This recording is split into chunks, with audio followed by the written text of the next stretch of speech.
this section of the module, we're going to look at what we call social cognition. And we'll be meeting themes that we've bumped off here and there in the module. We'll revise a little bit of those.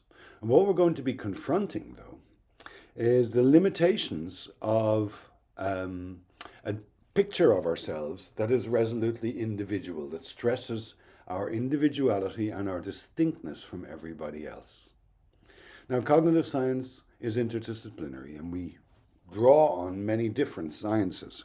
There is no single science with a capital S as some kind of locus of truth. There's a lot of different kinds of scientific activity that have different practices and different assumptions. Cognitive scientists are particularly aware of this. And we will have to here recognize the limitations of scientific practices in particular that have formed what we might call the cult, the Western cult of the individual. The picture there is of the statue of the Thinker by Rodin. And something like that view of the person has been the inspiration for an awful lot of philosophers, usually white male philosophers sitting around thinking from armchairs about who and what they are.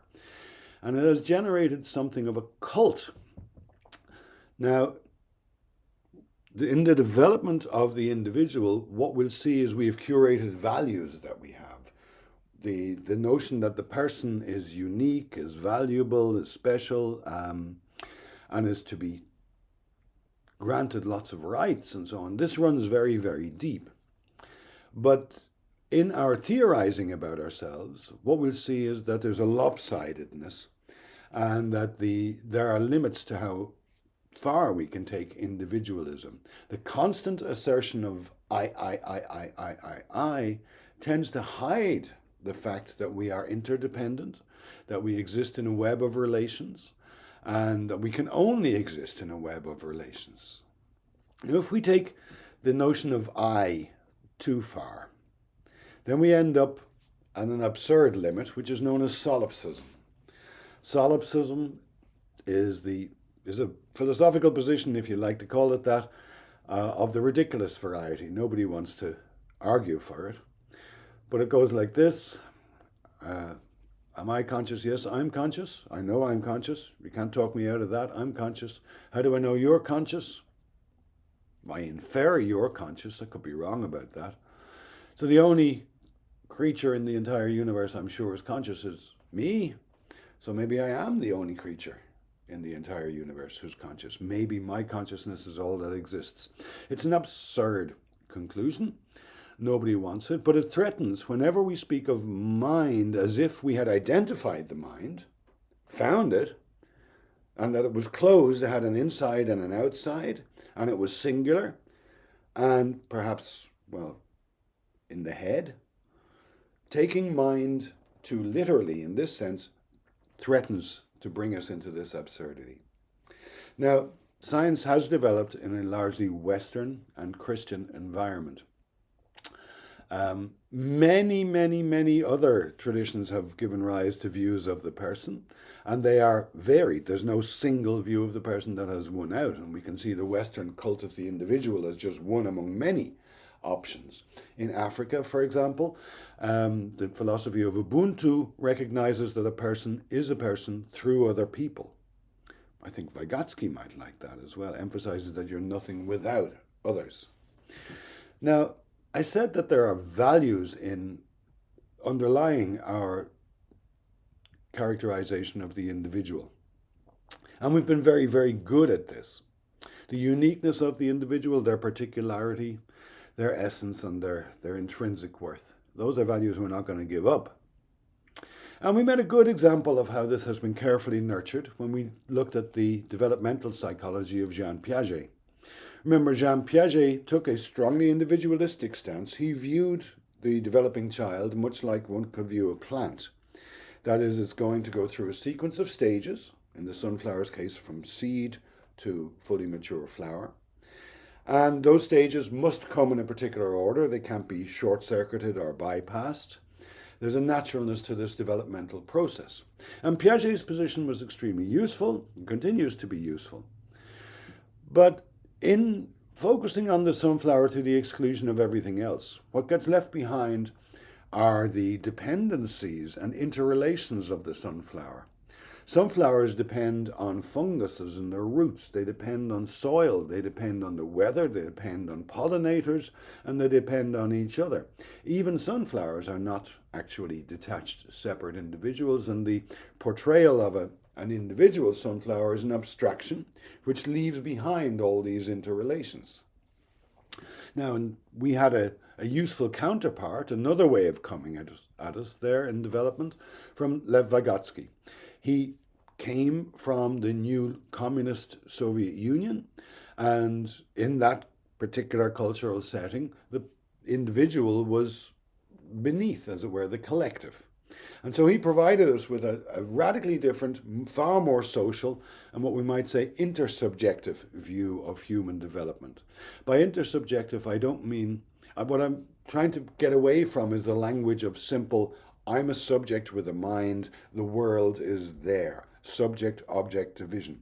Goes deep within our language, but when we start to recognize our interdependencies, we start to draw out something which goes between us and is not located within us.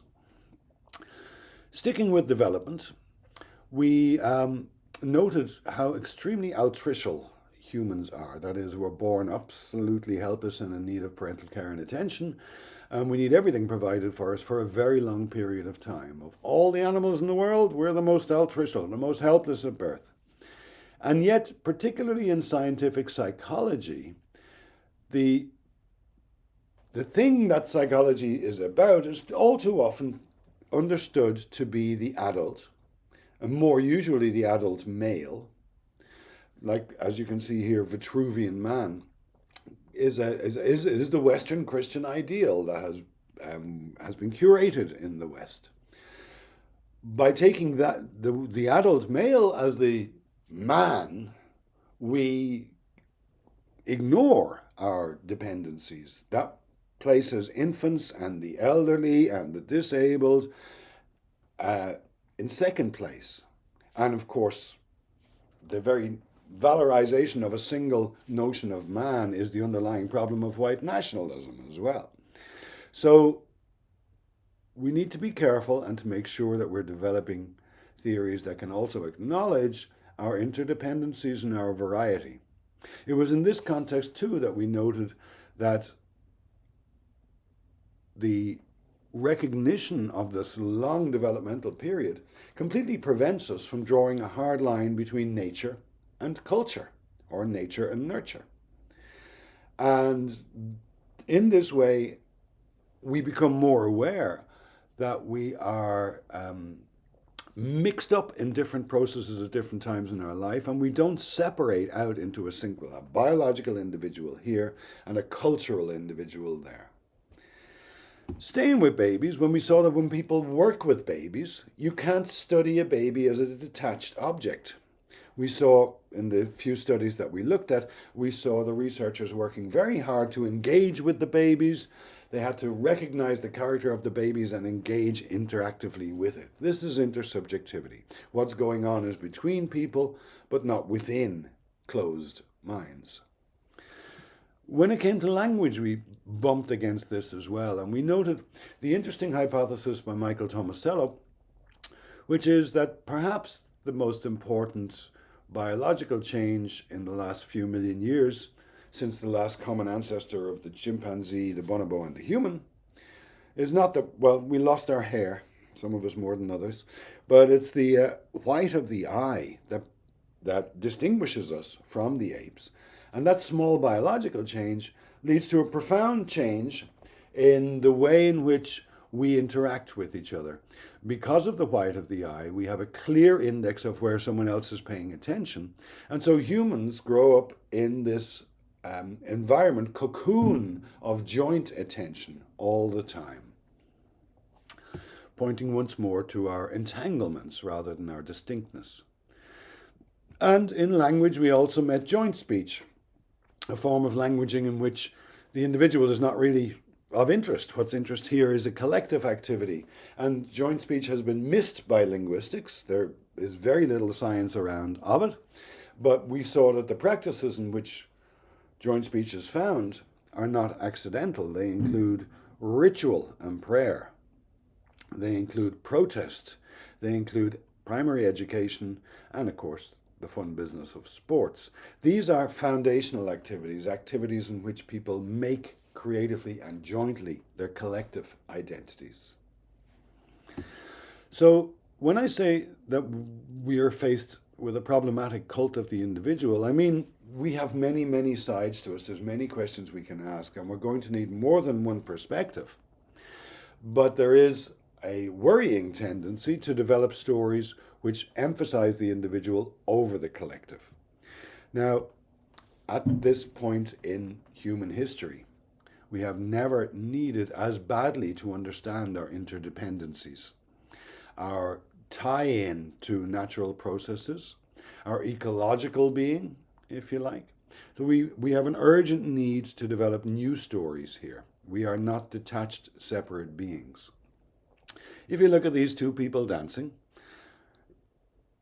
there's no way to understand what's going on if you regard them as separate, detached human beings, as if one had a mind inside their head that was controlling their body, and the other had a mind inside their head that was controlling their body. That is patently ridiculous here.